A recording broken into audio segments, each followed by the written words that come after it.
Hello la famille, j'espère que vous allez bien. Bienvenue dans cette nouvelle vidéo. Alors ça fait un petit moment, j'ai dû m'absenter pour diverses raisons, mais je suis de retour et plus déterminé que jamais. Alors aujourd'hui, on va parler de vidéo en basse lumière. Comment faire en sorte que on ait toujours la meilleure image quand on filme dans des endroits un peu sombres, que ce soit un peu sombre ou même très sombre, que ce soit en boîte, que ce soit en concert ou bien dans des soirées, peu importe. Moi, je travaille beaucoup dans l'événementiel de nuit et je sais que c'est très difficile d'avoir des fois une très belle image en basse lumière. On en parle maintenant. Let's get it. Alors, dans un premier temps, on va parler de l'aspect technique. Il faut savoir une chose, c'est que une caméra a besoin de lumière pour fonctionner. Si elle est dans le noir complet, on ne peut rien tirer de cette image, malheureusement. Donc, c'est pour ça qu'il y a des réglages à connaître qui sont primordiaux pour pouvoir gérer des vidéos en basse lumière. Dans un premier temps, évidemment, l'appareil photo. Tout dépend de l'appareil photo que vous avez. Si vous avez un appareil photo plein format, un appareil photo 4 tiers ou bien APS-C, en fonction du type d'appareil photo, vous allez avoir plus ou moins de lumière qui rentre dans l'appareil. Pour moi, ce qui est le plus important quand on filme en basse lumière, ça va être l'objectif. L'objectif va être très important parce que c'est ça qui va vous permettre d'avoir plus ou moins de lumière qui rentre dans l'appareil. Je m'explique. Vous avez différentes ouvertures sur vos objectifs. Ça peut être du 2.8, du 1.4, du 1.8 ou du 3.5 dans les kits par exemple que vous achetez appareil photo avec des objectifs déjà intégrés dans le pack. L'idée, ça va être d'aller chercher la focale la plus grande. Alors la focale la plus grande, ça va être celle qui est le plus petit en termes de nombre. Par exemple 1.4, 1.8, 2.8. Ça va permettre à l'appareil d'avoir beaucoup plus de lumière qui rentre dans l'objectif parce que vous pouvez ouvrir beaucoup plus grand. Alors que si vous avez un appareil qui ouvre à f.4, c'est un peu plus compliqué. Vous allez avoir moins de lumière qui va rentrer dans l'objectif. Moi, je vous conseille de filmer au minimum, si possible, à 2.8. Si vous avez du 1.8 ou du 1.4, alors là, ce sera encore beaucoup plus simple. Moi, par exemple, toutes les réalisations que je vous mets dans cette vidéo, c'est filmé en 2.8. J'ai pas d'objectif à 1.4 ou à 1.8. Je filme tout en 2.8. Donc, on a quand même une bonne qualité d'image. On a quand même de la lumière qui rentre dans l'objectif. Mais ça, c'est parce qu'il y a aussi 2-3 autres tips à mettre en place pour avoir une image avec beaucoup de lumière. Maintenant qu'on a parlé de l'appareil photo et des objectifs, il y a un autre réglage à l'intérieur de la caméra qui va vous permettre d'ajouter un peu de lumière à votre caméra. C'est ce qu'on appelle l'ISO. Alors l'ISO, c'est une valeur qui va entre, tout dépend, 100 et 256 000 par exemple. Et en fait, ça va créer une fausse lumière, entre guillemets, dans votre appareil. Ça va vous permettre de filmer une scène et en montant l'ISO, d'ajouter un peu de lumière dans cette image. Alors c'est un réglage qui est très important, cependant, il ne faut pas en abuser.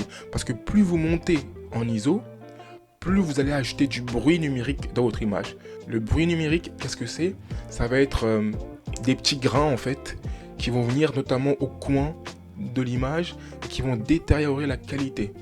Donc c'est pour ça c'est important de ne pas monter très haut en ISO, toujours contrôler sa montée en ISO.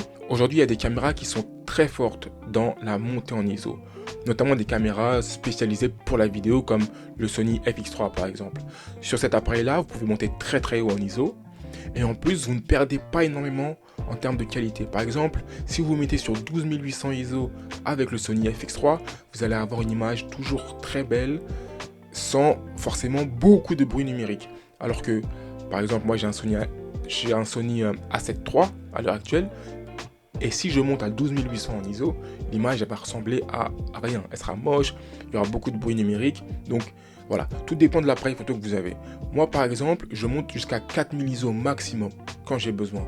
Sinon, la plupart du temps, je reste au plus bas à 800 ISO. Pourquoi rester au plus bas? Parce que ça va vous permettre déjà de ne pas générer de bruit numérique, en tout cas le moins possible, et de pouvoir avoir l'image la plus nette. Sauf que, évidemment, à 800 ISO, on a moins de lumière dans l'appareil photo. C'est pour ça que on va rentrer dans la pratique. Deuxième point très important, comme je l'ai dit, c'est la pratique. Quand vous êtes sur le terrain, c'est là où tout va se jouer. C'est-à-dire que dans un premier temps, qu'est-ce qu'on doit faire? On doit trouver la lumière et jouer avec elle. On peut pas, par exemple, si je prends l'exemple d'une soirée ou d'une boîte, on peut pas aller filmer dans la fosse, sachant qu'il n'y a pas de lumière. Pourquoi? Parce que votre image, elle sera trop sombre. Elle sera trop sombre, vous aurez du mal à la gérer en post-production, donc ce ne sera pas bénéfique. Cependant, qu'est-ce qu'on fait? On peut, toujours dans l'exemple de la boîte de nuit, on peut aller là où il y a le DJ. Parce qu'en général, il y a beaucoup de lumière à ce niveau-là, il y a beaucoup de jeux de lumière, donc notre caméra, elle va avoir de quoi se nourrir en termes de lumière. Pareil, il y a des spots, notamment dans les boîtes de nuit, où il y aura plus de lumière que d'autres, notamment au bar par exemple.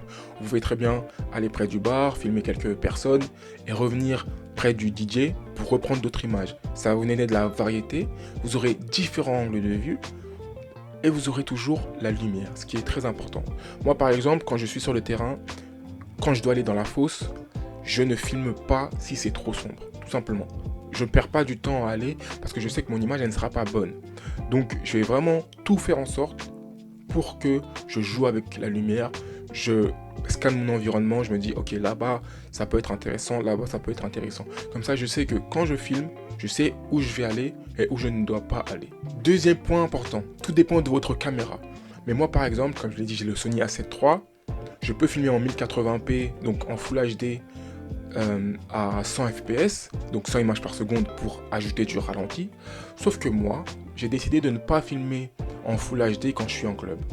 Pourquoi? Parce que je préfère filmer en 4K car la qualité sera meilleure tout simplement. Et une fois que je filme en 4K, déjà la lumière est aussi beaucoup plus impactante sur du 4K que sur du 1080p. Surtout qu'aujourd'hui, si je filme en 4K, ensuite je vais poster la vidéo sur les réseaux sociaux.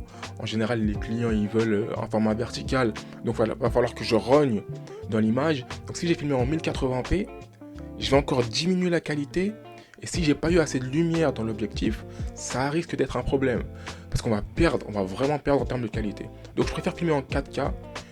Je ne fais pas de ralenti, tout simplement. Je me dis je filme en 4K à 25 images par seconde pour avoir la meilleure qualité d'image. Mais après, chacun son truc.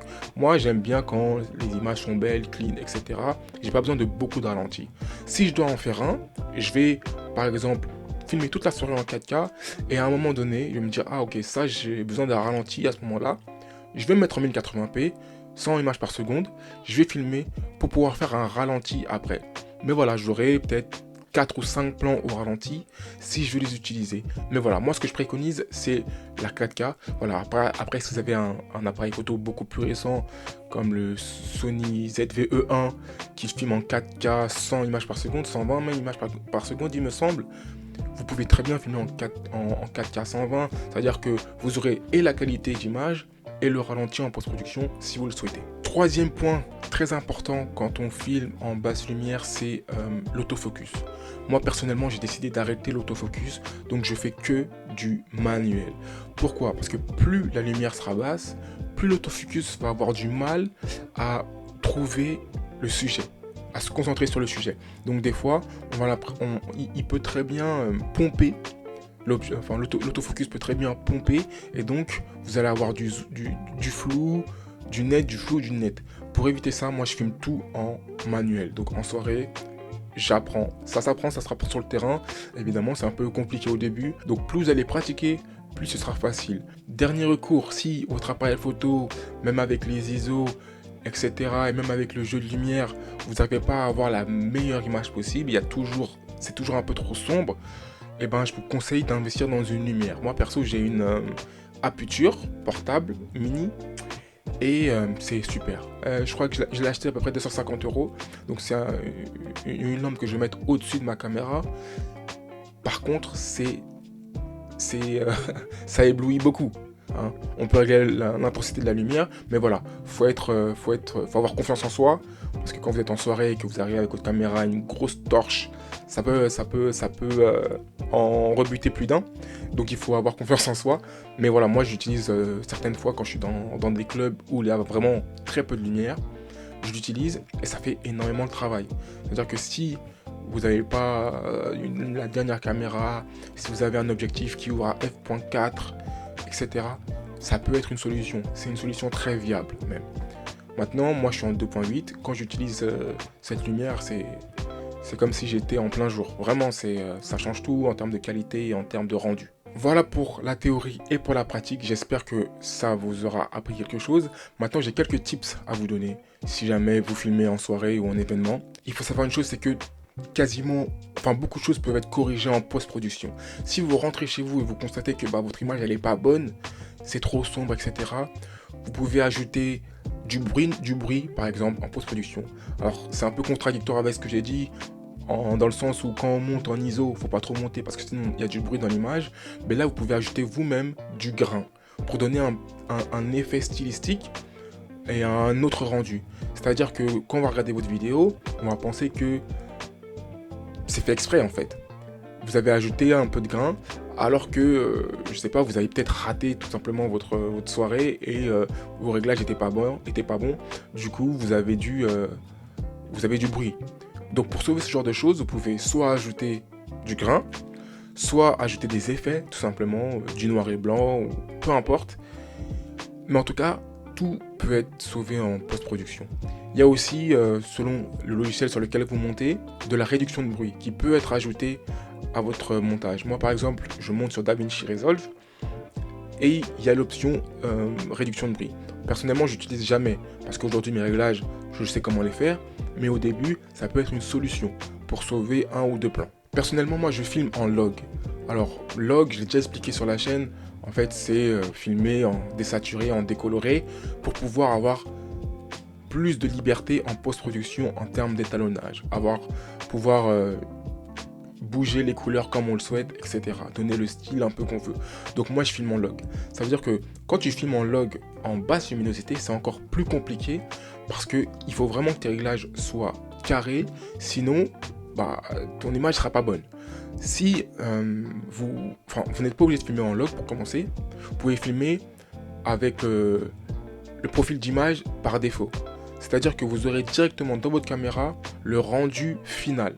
Comme ça, il n'y a pas de surprise quand vous arrivez en post-production. Et une fois que vous gérez en tout cas vos réglages, vous pourrez commencer à filmer en log. Et dans ce cas-là, il faudra vraiment commencer à chasser la lumière dans le club, dans l'événement dans lequel vous êtes, pour pouvoir avoir le meilleur rendu. Et dernier conseil, mais pas des moindres, pratiquer. Parce qu'on a beau parler, j'ai beau vous expliquer les choses, vous prenez des notes, vous vous dites ok, je vais faire ça, vous n'aurez jamais la meilleure image la première fois que vous allez essayer. Il y aura toujours du bruit, il y aura toujours des réglages qui sont mal faits. Donc l'idée c'est vraiment de pratiquer. Pratiquer et petit à petit, vous allez apprendre comment régler votre appareil. Parce que voilà, moi je travaille avec le A7 III depuis 4 ans et il y a toujours des choses que j'apprends aujourd'hui. Ça prend du temps, mais c'est nécessaire. La pratique, ça va vous permettre de gravir des échelons beaucoup plus vite que si vous ne pratiquez pas et que si vous regardez uniquement des vidéos sur YouTube. Parce que quand on rate, on essaye de réparer. Et c'est comme ça en fait que vous allez progresser. Donc n'hésitez pas à pratiquer, n'hésitez pas à connaître votre appareil photo. Quel est le meilleur ISO à mettre sur votre caméra? Parce que chaque caméra a un ISO natif différent. Je ne rentre pas dans les détails ici. Mais voilà, selon que vous soyez sur Sony, selon que vous soyez sur Canon, etc. Il faut vraiment connaître votre caméra, il faut vraiment pratiquer pour pouvoir avoir le meilleur rendu possible et comprendre comment gérer les basses lumières. C'est tout pour cette vidéo, j'espère qu'elle vous aura plu et qu'elle vous aura appris quelque chose. Je voudrais peut-être vous montrer un peu mon workflow sur DaVinci Resolve. Si ça vous intéresse, n'hésitez pas à me le dire et je ferai une vidéo là-dessus. Parce que moi j'ai changé, donc j'étais sur Final Cut Pro avant et maintenant je suis sur DaVinci Resolve depuis quelques mois. Et j'adore ce logiciel. Donc si c'est quelque chose qui vous intéresse, je vous ferai une vidéo là-dessus. Merci d'être arrivé jusque là, on se dit à la prochaine. Et n'oublie pas d'ici là, si tu dors, ta vie dort. Peace.